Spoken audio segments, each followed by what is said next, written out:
আসসালামু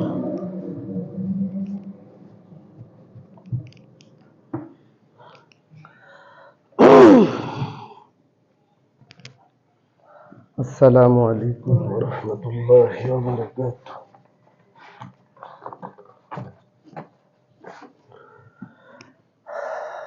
দুরূদ শরীফ পড়ি।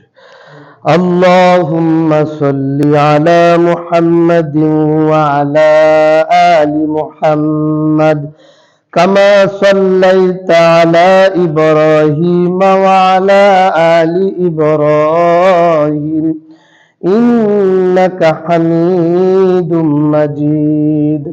আল্লাহুম্মা বারিক আলা মুহাম্মাদিন ওয়া আলা আলি মুহাম্মাদ কামা বারাকতা আলা ইব্রাহিম ওয়া আলা আলি ইব্রাহিম إنك حميد مجيد نحمده ونصلي على رسوله الكريم أما بعد فقد قال الله تعالى في كلامه المجيد وفرقانه الحميد فأعوذ بالله من الشيطان الرجيم صدق الله مولانا العظيم بسم الله الرحمن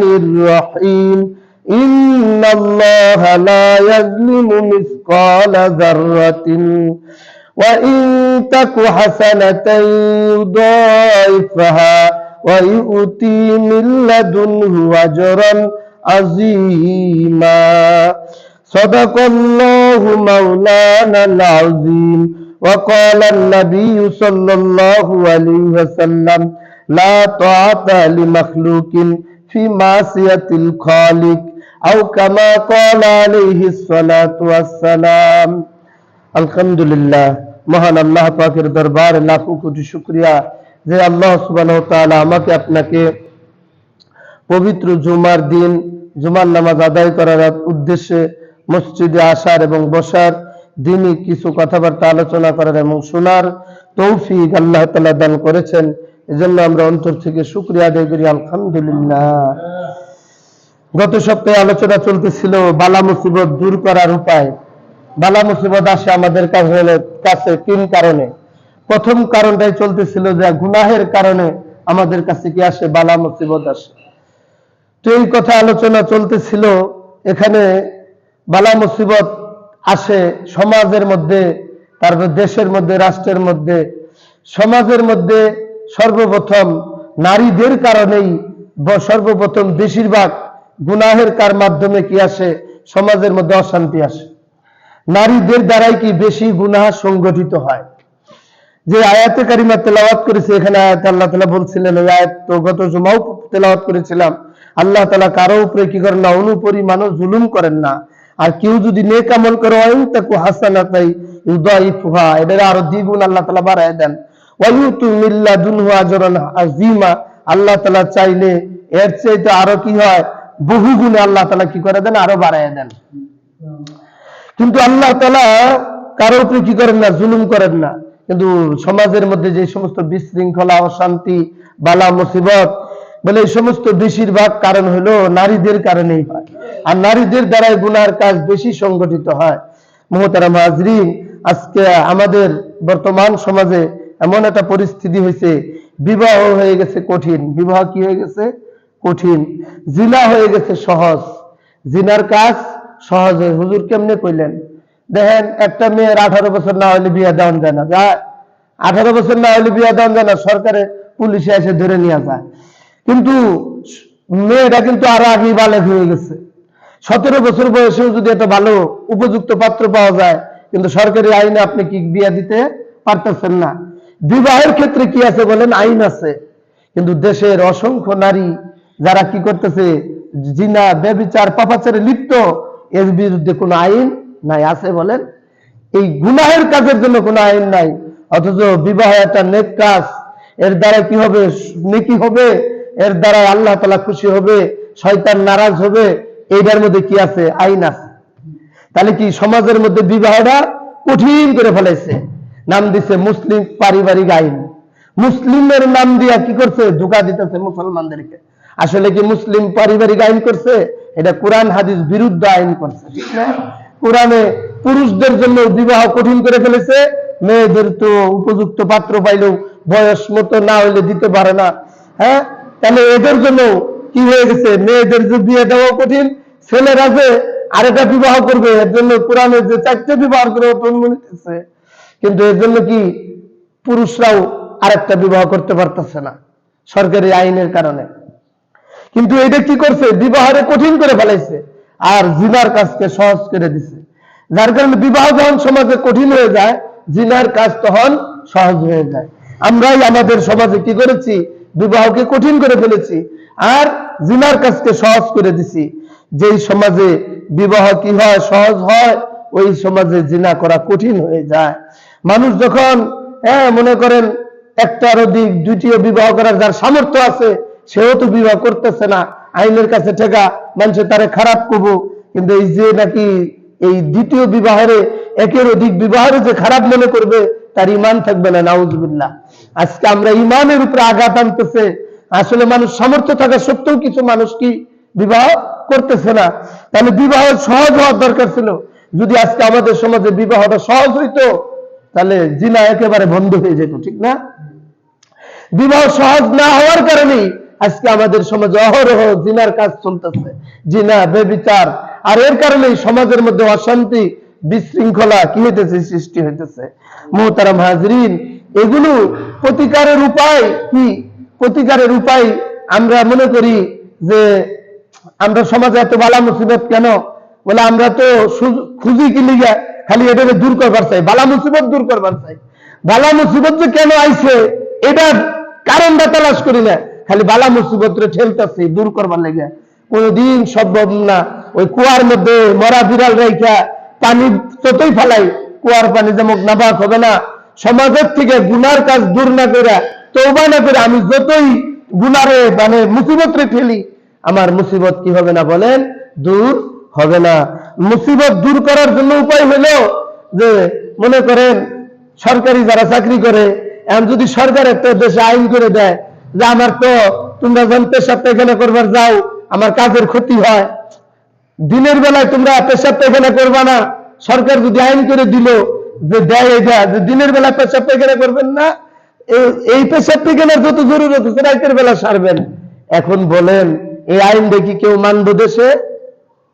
মানুষের যখন পেশাব পায়খানার জরুরত আসে, কোনো ভয়ই তারে আর কুলায় না, মানুষের কাজ সেরে ফেলায়, ঠিক কিনা? বলে একটা কথা আছে, হ্যাঁ, আরবিতে প্রবাদ বাক্য বলে যার হাগা চাপলে বাঘা মানে না। হাগা চাপলে বাঘা মানে না, মানে বাঘেরও ভয় পায় না। যদি পেশাব পায়খানা ধরে তাহলে বাঘেরও কি পায় না? ভয় পায় না। আরবির প্রবাদের মধ্যে আছে আর জরুরতু তুবিহুল মাহজুরাতি, বলে জরুরত কি করে দেয়? প্রয়োজনকে হালাল করে দেয়। যখন প্রয়োজন আসবো জরুরত, তখন যে ভয়কে হালাল করে দেয়। কোনো ভয়ই ওর সামনে ভয় লাগবো না। তো সরকার যতই আইন করুক, মুহতারাম হাজরিন, আমি যেই কথাটা বুঝাইতে চাইতেছি, মানুষ যখন খাদ্য পানি আহার গ্রহণ করে, তার শরীরের মধ্যে 3টা জিনিস 3 ভাগে ভাগ হয়ে যায়। কয় ভাগে? ভালো করে বুঝি। মানুষ আমরা যারা খাদ্য পানি আহার করি, এটা 3 ভাগে ভাগ হয়। একটা কি হয়? শরীরের সমস্ত ভিটামিন, খাবারের থেকে যে ভিটামিন, এটা শরীর থেকে বীর্য তৈরি হয়। কি তৈরি হয়? একটা বীর্য তৈরি হয়, মনি তৈরি হয়। আর একটা পেশাবের মাধ্যমে চলে যায়, হ্যাঁ, মলমূত্র হয়ে বের হয়ে যায়। একটা মল আর একটা পেশাব আর একটা কি ভিটামিনের মাধ্যমে রক্ত তৈরি হয়, বীর্য তৈরি হয়। এখন বলেন পেশাব পায়খানার যেমন একটা সঠিক রাস্তা আছে, বাথরুমে যায় ওটা আমার জরুরতকে আমি সারতে পারি, তাহলে আমার বীর্য বের করারও তো একটা রাস্তা আছে, ঠিক না বলেন? আমার শরীরের বীর্য এটা বের করার জন্য একটা হালাল পন্থা, সেটার নাম হলো বিবাহ। সেটার নাম কি? পুরুষ মানুষ তার শরীরের বীর্যকে বের করবে বিবাহ হালাল কাজের মাধ্যমে, তার স্ত্রীর মাধ্যমে সে প্রশান্তি লাভ করবে, তার বীর্য শরীর থেকে বের হবে, তার শরীরের মধ্যে একটা উত্তম একটা শান্তি সে অনুভব করবে। সুবহানাল্লাহ, চিন্তা করছেন? আর আমরা কি করতেছি? আইন কইরা জিনারে করে দিছি সহজ, বিবাহ করে ফেলেছি কঠিন, যার কারণে আজকে আমাদের সমাজে গুনাহের সয়লাভ, আমাদের সমাজে অশান্তি, আমাদের সমাজে বালা মুসিবতে ভরপুর। হুজুর ঘরে অভাব, সমাজে অশান্তি, শান্তি নাই, থাকবে কেমনে? আমি তো সমাজের মধ্যে যেই জিনিসটা গুনাহের কাজ ওটারে ক্রিকেট সহজ করে দিচ্ছি, জিনার কাজ সহজ করে দিছি দেশের মধ্যে, সারা বাংলাদেশের অবস্থায় বিবাহ কি করে ফেলেছি আমরা কঠিন। মানুষ কি হইতেছে? গুনার কাছে দাবিত হইতেছে বেশি। তাহলে মুহতারাম হাজরিন, যখনই কি আসবে বলে, এরকম হাদিস শরীফের মধ্যে আছে, যখন স্রষ্টার মানে সৃষ্টির আইন যখন তোমার সামনে আসবে, স্রষ্টার আইনকে তুমি প্রাধান্য দাও। সৃষ্টির হুকুমকে মানবার দেয়া যদি এরকম যারা আল্লাহ স্রষ্টার হুকুম মানতে যায়, কি করতে হবে? সৃষ্টি যারা তার আইন কি অক্ষম দুর্বল, সেটা মানা যাবে না।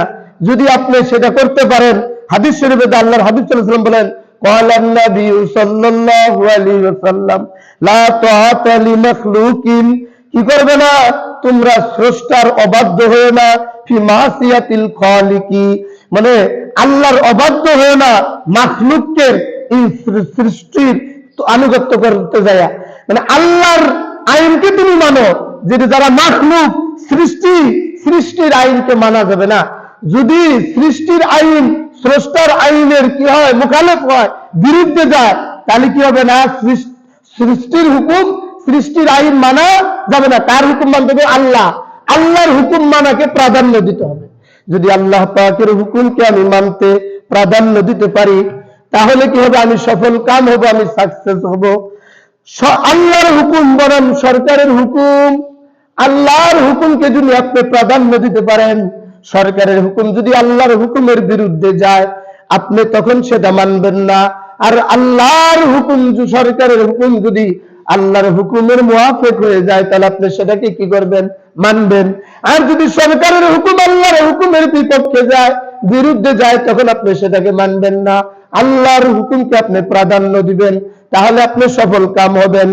আপনারা জানেন পবিত্র কোরআনের মধ্যে হযরত ফেরাউন, মূসা আলাইহিস সালামের ঘটনা, ফেরাউনের সাথে যে ঘটনা ঘটেছিল, আল্লাহ পাক হযরত মূসা আলাইহিস সালামকে ফেরাউনের কাছে পাঠিয়েছে দাওয়াত দেওয়ার জন্য। ফেরাউনের কাছে যখন আল্লাহর নবী মূসা আলাইহিস সালাম তার কেরামত মুজিজাকে প্রকাশ করেছে, ফেরাউন বলে, তো এটি তো জাদুঘর, এটি তুমি জাদু দেখাইতেছো। লাঠি ছেড়ে দিতে সাপ হয়ে গেছে, বগলে হাত ঢুকে হাত বের করছে, হাতের ভিতর থেকে আলো বের হইতেছে। এটি দেখে ফেরাউন বলে, মূসা তুমি তো কঠিন জাদুঘর, এই জাদুর মোকাবেলা আমি করব। তুমি যদি আমার জাদুঘরদেরকে হারাইতে পারো, তাহলে আমি তোমার খোদার প্রতি ঈমান আনবো। আপনারা সেই ঘটনা সবাই জানেন, আমি সংক্ষেপে বলতেছি।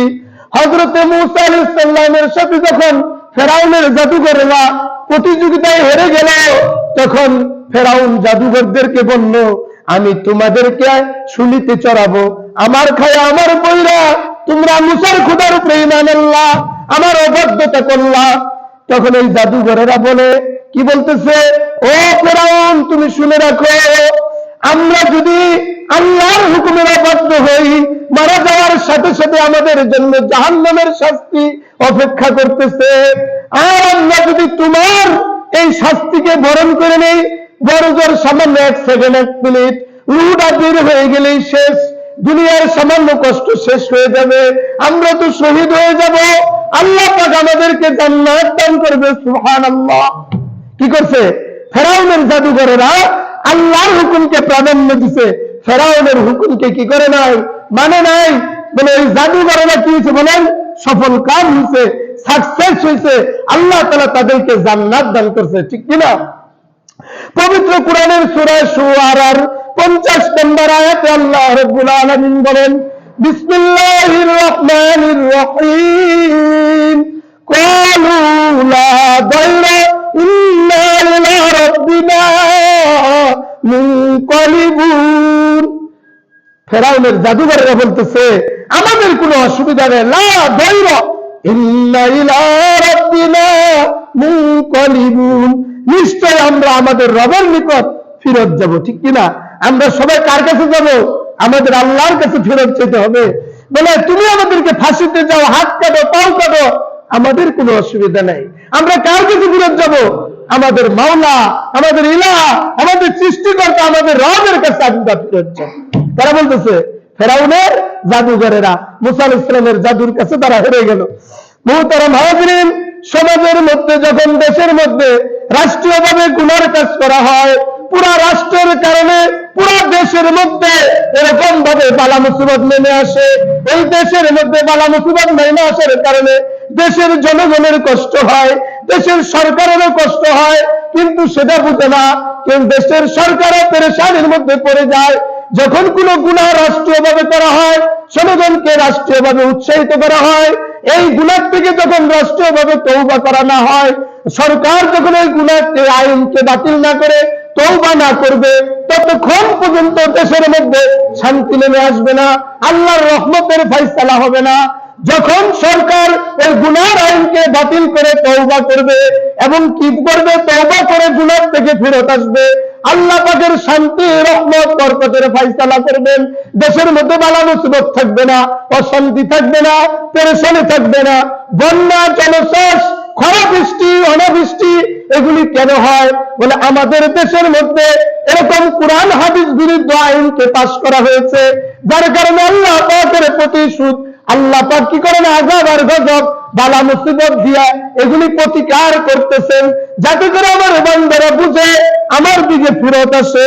মুহতারাম হাজিরিন, যখন রাষ্ট্রীয়ভাবে তওবা করা হবে, গুনার আইনকে বাতিল করা হবে, পবিত্র কুরআনের সূরা নূহের 10 থেকে 11 নম্বর আয়াতে আমার আল্লাহ ইরশাদ করেন, বিসমিল্লাহির রহমানির রহিম, ইস্তাগফিরু রাব্বাকুম ইন্নাহু কানা গফফারা ইউরসিলিস সামাআ আলাইকুম মিদরারা। এই আয়াতের মধ্যে আল্লাহ তাআলা বলেন যে তোমরা কি করো, তওবা করো, ইস্তাগফিরু, ক্ষমা চাও, ইস্তিগফার করো, রাব্বাকুম, তোমাদের রবের কাছে, ইন্নাহু কানা গফফারা, আল্লাহ পাক ক্ষমাশীল, দয়ালু, ইউরসিলিস সামাআ আলাইকুম, আল্লাহ পাক আসমান থেকে তোমাদের জন্য বাড়ি বর্ষণ করবেন, রহমতের বৃষ্টি দান করবেন। সুবহানাল্লাহ। মুহতারাম হাজরিন, এরকম ভাবে ভারতের দিল্লির একটা ঘটনা ঘটেছে। এখানে বলে এরকম দেশের মধ্যে বৃষ্টি নাই, অনাবৃষ্টি, গাছপালাগুলি শুকিয়ে গেছে, পশু পাখির কষ্ট হইতেছে, জমিনগুলি খেতে চৌচির হয়ে যাইতেছে। দেশের মানুষ সবাই তওবা করে আল্লাহর কাছে ইস্তেগফার নামাজ পড়ে দোয়া করছে, কান্নাকাটি করছে, তবুও বৃষ্টি হয় না।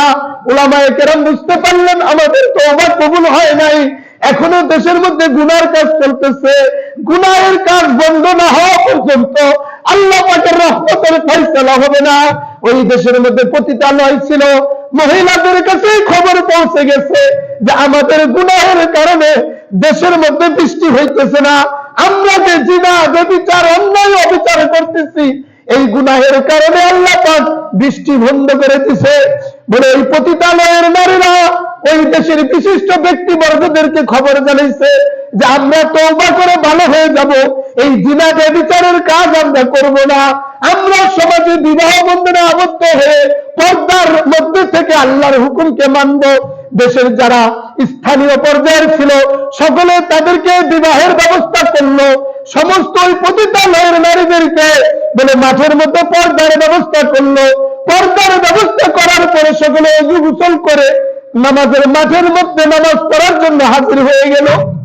এই দিক দিয়ে সবাই যখন ইস্তেগফার নামাজ আদায় করার পরে হাত তুলে হাউমাউ করে যখন কান্না শুরু করে দিল, বলতেছে আল্লাহ, আমার জীবনটা তো আমি গুনাহের মধ্যে শেষ করে দিলাম, আল্লাহ পিছনের যত গুনাহ করেছি আর করব না, গুনাহ থেকে তওবা করছি মালিক।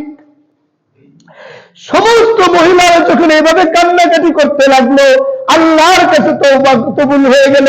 হাত এখনো নামায় নাই, মুনাজাত চলতেছে, কান্নাকাটি চলতেছে। আল্লাহ পাকের রহমতের জুস শুরু হয়ে গেছে। আসমান থেকে হঠাৎ কোথাও যেন মেঘ এসে বৃষ্টি বর্ষিত হয়ে গেল। মানে উলামায়ে কেরাম বলেন ওই দিন সারা দিন মুসলমানরা আল্লাহ পাক তাদেরকে বৃষ্টি দিয়ে তৃপ্তি করে দিয়েছেন। সুবহানাল্লাহ। দেশের মধ্যে, রাষ্ট্রের মধ্যে যখন রাষ্ট্রীয়ভাবে গুনার কাজ হয়, তখন যদি রাষ্ট্রীয়ভাবে গুনাহকে বন্ধ না করা হয়, পুরা দেশের মানুষের অশান্তি আসে, পেরেশানি আসে, মুসিবত আসে। আর যখন গুনাহ থেকে রাষ্ট্রীয়ভাবে সবাইকে নিয়ে তওবা করা হয়, গুনার আইনকে বাতিল করা হয়, তখন দেশের মধ্যে আল্লাহ পাকের রহমতের ফায়সালা হয়, বলে ওইখানে বালা মুসিবত দূর হয়ে যায়। সুবহানাল্লাহ। মুহতারাম হাজিরিন, মুসিবত দূর করার একমাত্র পথ, একটাই পথ, সেটা হলো আপনার আমার গুনাহকে ছেড়ে দিয়ে তওবা করে আল্লাহর যে দেওয়া শরীয়তের আইন অনুযায়ী, কোরআন হাদিস অনুযায়ী, আল্লাহর রাসূলের হুকুম অনুযায়ী আমার জীবনকে যদি আমি চালাই, তাহলে কি হবে? দেশের মধ্যে, সমাজের মধ্যে, পরিবারের মধ্যে শান্তি নেমে আসবে। আর যদি আমি গুনাহতে তওবা না করি, আর গুনাহ যদি না ছাড়ি, আমি যদি এরকম ভাবে বালা মুসিবতকে ছেড়তে থাকি, কোন সময় আমার থেকে গুনাহ কি হবে না, দূর হবে না। মুহতারাম হাজিরিন, আপনারা নাম শুনছেন হযরতে মূসা আলাইহিস সালামের জামানায় একজন বৈজ্ঞানিক, একজন দার্শনিক ছিল, তার নাম ছিল প্লেটো, তাকে বলা হয় আফলাতুন। উনি দার্শনিক, অনেক অভিজ্ঞতা করছেন, সর্বশেষে তিনি এই কথায় স্বীকারোক্তি লাভ করছেন, বলে দেশের মধ্যে যদি শান্তির ফয়সালা হয়, একমাত্র ওহীর ইলম যাদের কাছে আছে তাদের দ্বারাই কি সম্ভব। অনেক বড় মুসিবতের মধ্যে এই দার্শনিক জর্জরিত, তিনি স্মরণ করলেন হযরতে মূসা আলাইহিস সালামের কাছে, তার দার্শনিক বিদ্যার কাছে তিনি যুক্তি চাইলেন, আমার এখন এই মুসিবত কিভাবে দূর হবে। তার দার্শনিক বিদ্যা তাকে বলে দিল, আমাদের পক্ষে সম্ভব না, আমরা তোমার মুসিবত দূর করতে পারবো না। তখন তিনি স্মরণ করলেন, হযরতে মূসা আলাইহিস সালামের কাছে গেলেন, মূসা আলাইহিস সালামকে বললেন, ও আল্লাহর নবী, আমি অনেক পেরেশানিতে আছি, বালা মুসিবতে আছি, এই পেরেশানি বালা মুসিবত কিভাবে আমার দূর করা সম্ভব। তখন মূসা আলাইহিস সালাম বললেন, তোমার দিকে যিনি তীর নিক্ষেপ করতেছেন, ওই তীরওয়ালার সাথে তুমি বুকটাকে মিলিয়ে নাও। যদি তীরওয়ালার সাথে তুমি বুক মিলাইতে পারো, তাহলে বালা মুসিবতের তীর তোমার দিকে বন্ধ হয়ে যাবে। তখন এই দার্শনিক আফলাতুন প্লেটো তখন বুঝতে পারলো এটা ওহীর জ্ঞান ছাড়া সম্ভব না। অর্থাৎ আল্লাহ পাকের সাথে যার বন্ধুত্ব হবে, সম্পর্ক হবে, ওই লোকটারই বালা মুসিবত থেকে বেঁচে থাকা সম্ভব। অর্থাৎ বালা মুসিবত কে দেয়, বিপদ আপদ কে দেয়, বলেন আল্লাহ। ওই আল্লাহর সাথে যদি আমার সম্পর্ক হয়ে যায়, তাহলে আমার কাছে বালা মুসিবত আর বালা মুসিবত মনে হবে না, আল্লাহর দেওয়া কষ্ট আমার কাছে বরদাস্ত হয়ে যাবে। এরকম ভাবে আল্লাহ আমার থেকে কষ্টকে দূর করে দিবেন। সুবহানাল্লাহ। মুহতারাম হাজিরিন, এখন আমাদের দেশের যারা বৈজ্ঞানিক দার্শনিক, এরা মনে করে আসমান থেকে খুসা দিয়ে মনে হয় বৃষ্টি নামায় আনাবো, মনে করে খুসা দিয়ে তো বৃষ্টি নামাবেন, ওই মেঘটা কে জমাবে, ওই মেঘটা আপনি কোথায় বর্ষণ করবেন, আপনি কি পারেন, খুসা দিলেন, কিন্তু বৃষ্টি কোন দিকে যাব, কোন জায়গায় নাজিল করবেন, আপনার তো এই ক্ষমতা নাই। এটা একটা আহম্মকি ছাড়া আর কিছু নয়। দুই বুকারম এরকম ভাবে কি করতেছে, তারা তর্ক করতেছে, মানে কথা বলতেছে। এরকম একজন বলতেছে, আমার বাবার, আমার দাদার এমন একটা গোয়াল ঘর ছিল, ওই গোয়াল ঘরে গরু যদি এখানে বাছুর প্রসব করতো, ওই বাতায় যাইতে যাইতো ওই বাছুর, ওই গরু কি হয়ে যেত, বৃদ্ধ হয়ে যাইত। কি করতেছে এই বুকারে কইতেছে, আমার দাদার এমন এক গোয়াল ঘর ছিল, এখানে যদি বাছুর প্রসব করতো, ওই মাথায় যাইতে যেতে গরু বুড়া হয়ে যেত। তুমি আরেক বেড়ে আমার দাদার এমন একটা কুটা ছিল, যে কুটা দিয়া আসমানে খুশা দিলেই বৃষ্টি পড়ে যাইত। কেমন এটা কি সম্ভব, বলে কই সম্ভব, ওই খুঁটা কই রাখতো, ওই কুটা না, বলে কে তোর দাদার গোয়াল ঘরে রাখতে হবে। এটা গরু যদি ওই বন্ধু যাইতে যেতে বৃদ্ধ হয়ে যায়, তাহলে ওই খুঁড়া যেমন ওইটা দিয়ে অনেক সম্ভব না, বলে খুঁড়া রাখতো কই, ওর যেমন গল্প আর লোক এরকম মিলে গেছে। আজকে আমাদের অবস্থা হয়েছে এরকম যে আমরা মনে করতেছি গুনাহ সাজা না দিয়েই আমরা বুঝি আল্লাহর শান্তি রহমতের ফায়সালা করতে পারবো। বলে যিনি রহমতের ফায়সালা করবেন তার সাথে আমার কি হবে, বন্ধুত্ব করতে হবে, সম্পর্ক করতে হবে, তাহলে শুনে আল্লাহ পাক রহমতের ফায়সালা করবেন, শান্তির ফায়সালা করবেন। আমি মনে করতেছি আরো যেটা মুসিবত, এটা ঠেলতে চাইতেছি, মুসিবত রে ঠেললে কাম হবে না। যিনি মুসিবত দান করছেন তার সাথে আমার সম্পর্ক করতে হবে, তার সাথে আমার বন্ধুত্ব করতে হবে। মুহতারাম হাজরিন, মানুষের নামানো বৃষ্টিতে কোনো রহমত নাই, শান্তি নাই, এটার মধ্যে গজব। আপনারা শুনছেন ফেরাউন বাদশা দাবি করেছিল, ফেরাউনের মিশনের মধ্যে বৃষ্টি নাই, অনাবৃষ্টি। ফেরাউনের কাছে আইসে তার প্রজারা এসে বলতেছে, বাদশাহ আপনি আমাদের জন্য বৃষ্টির ব্যবস্থা করেন, গাছপালাগুলি শুকায় যাইতেছে, পশু পাখির কষ্ট হইতেছে, আমাদেরও কষ্ট হইতেছে। যখন বাদশাহ চিন্তায় পড়ে গেল কি করা যায়, ইবলিস আইসে ফেরাউনের সাথে দেখা করার জন্য। ইবলিসের সাথে ফেরাউনের বন্ধুত্ব হয়ে গেছে। ফেরাউন বলতেছে, ইবলিস দুষ্ট করে বলতেছে, আমার এখন উপায় কি? আমি যদি বৃষ্টি না দিতে পারি, আমার প্রজারা তো আমারে খোদা বলে মানবে না। ইবলিস কয়, তুমি যদি খোদা না থাকতে পারো আমার তো বড় লস হয়ে যাবে। ইবলিস কি কয়, তুমি যদি খোদা না থাকতে পারো আমার তো বড় লস হয়ে যাবো, আমরা তোমার আগামীকাল বৃষ্টি দান করবো। কেরা বললে রে? ইবলিস। ইবলিস যায় সমুদ্রে, তার শয়তানের যত চেলাপেলা আছে সকলকে ডাক দেয়া, তার মিটিং বসলো সমুদ্রের মধ্যে। মিটিং এর মধ্যে ফয়সালা হলো, ফেরাউন যে খোদা দাবি করছে, মিশরের জমিনে আকাশে বৃষ্টি নাই, আমরা আগামীকাল কি করব? মিশরের আকাশে উঠা বৃষ্টি করব। কেমনে বৃষ্টি দিব? বলে আমাদের কাছে তো বৃষ্টি নাই, তাহলে আমরা সবাই আসমানে উঠা আমাদের যে পেশাব আছে সবাই মিলে একসাথে পেশাব করে দিব। সমস্ত ইবলিসের শয়তানের দলেরা আগামীকাল কথা অনুযায়ী আসমানে উঠে সবাই একসাথে পেশাব করে দিছে। পেশাব করে দেওয়াতে মানুষ মনে করছে হাইরে বৃষ্টি হওয়া শুরু করছে। বলে বৃষ্টি জীবনবারে এমন বৃষ্টি দেখছি, এই বৃষ্টিতে আর দেখি নাই। এই বৃষ্টির মধ্যে এত দুর্গন্ধ কে? বৃষ্টির মধ্যে হাইরে এমন দুর্গন্ধ, বৃষ্টি পড়ার কারণে যাই গাছপালাগুলি ছিল সমস্ত গাছপালা মরে শেষ, মাটির মধ্যে দুর্গন্ধ শুরু হয়ে গেছে। এমন দুর্গন্ধের কারণে মানুষের মাথাগুলি ব্যথা হয়ে গেছে, এমন দুর্গন্ধের কারণে বমি হইতেছে, বমি করতে করতে নারী বুড়ি পর্যন্ত ছিঁড়া যাইতেছে। এমন কঠিন, এমন বৃষ্টি আর কখনো দেখি নাই। সবাই মিলে ফেরাউনের কাছে গেছে, বাদশা আমাদের খোদা আমাদের কেমন বৃষ্টি দিলেন? এমন বৃষ্টি তো বাপের জন্য দেখি নাই। হ্যাঁ, যে বৃষ্টি দিচ্ছেন, যেই বৃষ্টিতে গাছপালা ময়রা শেষ, দুর্গন্ধে আমরা থাকতেই পারি না। বলে এটা কি ক্ষুধার বৃষ্টি? বলেন এটা কি ক্ষুধার বিরুদ্ধে ক্ষুধা দাবি করছে? বলে এরকম ইবলিস শয়তানের পক্ষের বৃষ্টি।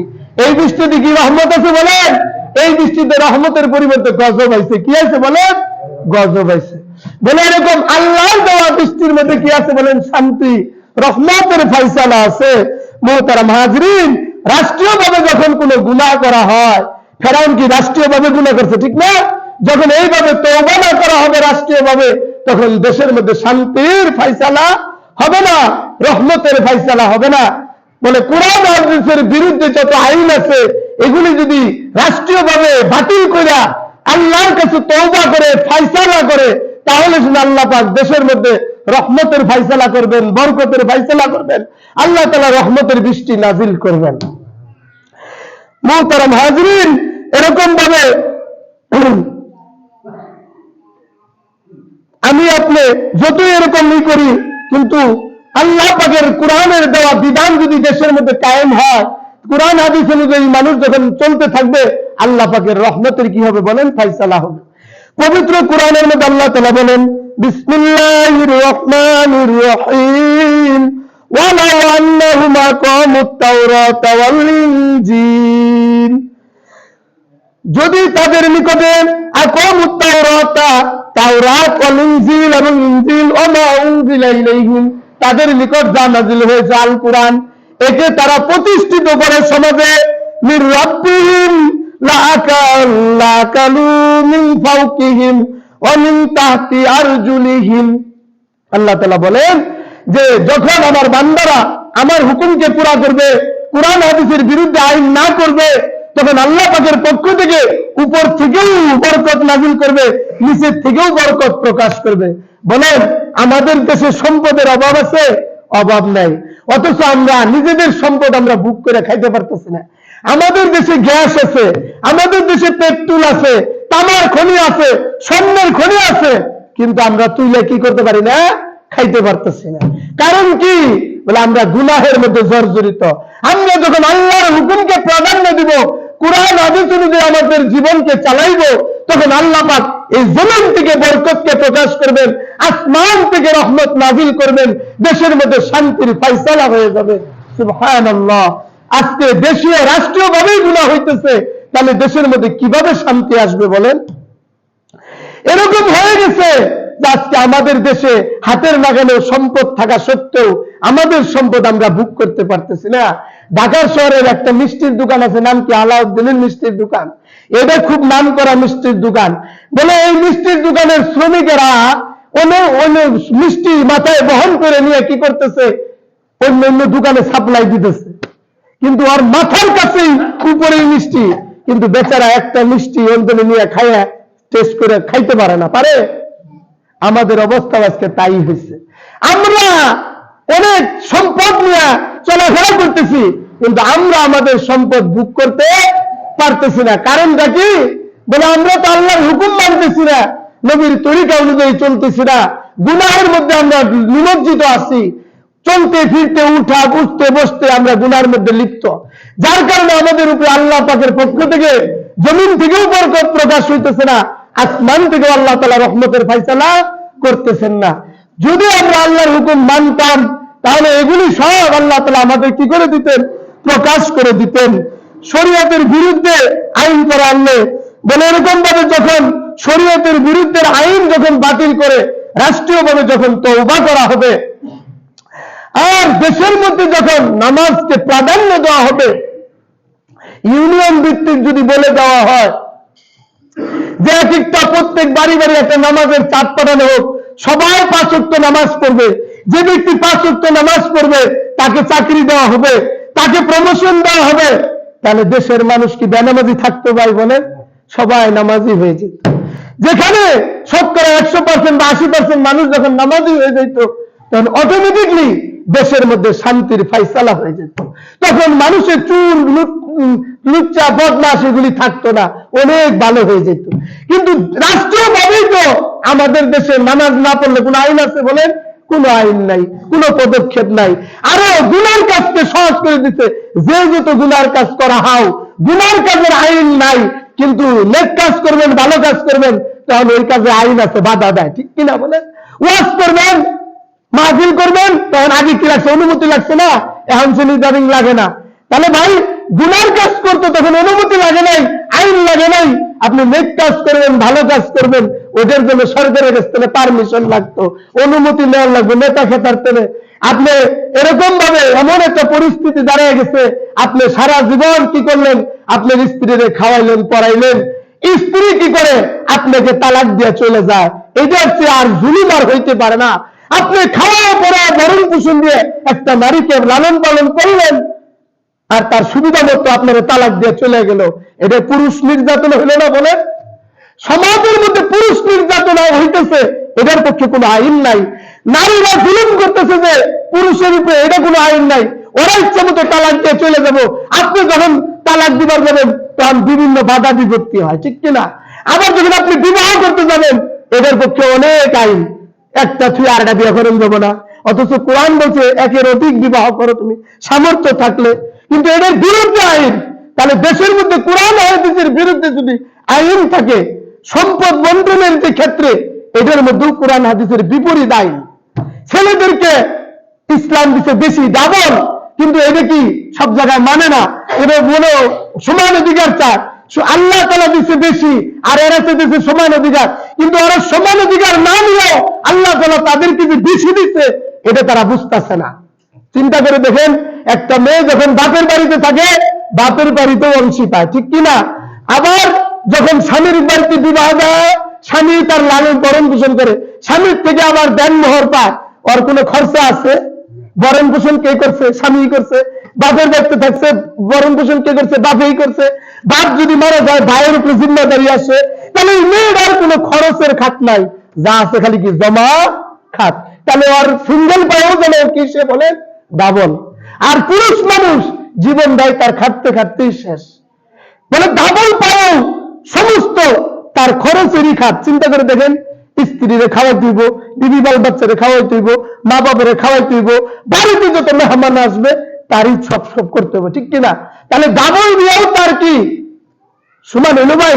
সে সিঙ্গেল পায়েও মেয়ে লোক কি বলে ডাবল পাইতেছে কোরআন হাদিসের আইন অনুযায়ী, কিন্তু এই আইন তো মানে না মানুষ, না মানার কারণেই তো অশান্তি। যদি আমরা কোরআন হাদিস অনুযায়ী আমাদের দেশের শরীয়ত অনুযায়ী আমরা যদি সবাই চলতাম, আল্লাহ পাকের রহমতের ফয়সালা করতেন, জমিন থেকে বরকতকে প্রকাশ করবেন, আসমান থেকে আল্লাহ তাআলা রহমত বর্ষণ করতেন। এজন্য আল্লাহ পাক আমাদের সকলকে আল্লাহর দেওয়া আইন মেনে এরকম ভাবে জাহান্নাম থেকে মুক্তি পেয়ে জান্নাতি হওয়ার সকলকে তৌফিক দান করেন। সকলে বলেন আমিন। মুহতারাম হাজিরিন, মসজিদে কারেন্ট বিল আসছে।